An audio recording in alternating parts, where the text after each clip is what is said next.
In this video, I'm going to show you how to replace a rear shock on a Nissan NV2500. It is located in the rear of the vehicle. Before you remove your rear shock, you need to support your rear axle. I'm doing that by using a jack. If you slide your jack underneath your axle tube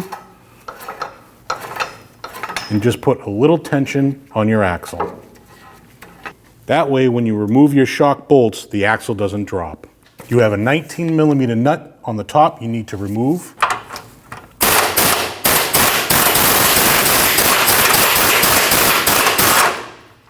And a washer. On the bottom of your shock, you have a 19mm bolt with a 19mm nut. You need to remove those.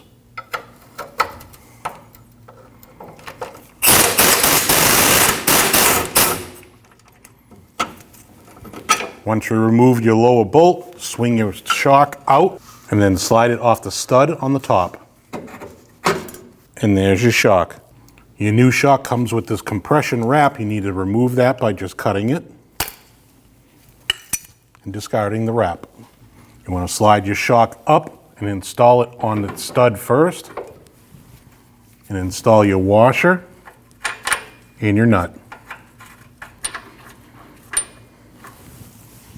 Now to install the bottom part of your shock, push the shock up into the bracket, take a small pry bar and lift the shock up and slide your bolt through. Now you can install your nut and remove your bottle jack. Before you tighten and torque both of those bolts, you need to bring your vehicle to ride height. I'm doing that by putting a bottle jack underneath the rear end and pushing the rear end up. The reason for doing this is it's not going to put stress on the rubber mounts that are in your shock. Now tighten your bolts.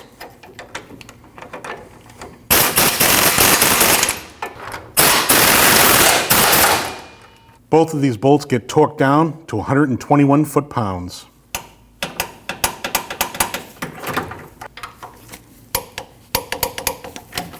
Now remove your jack.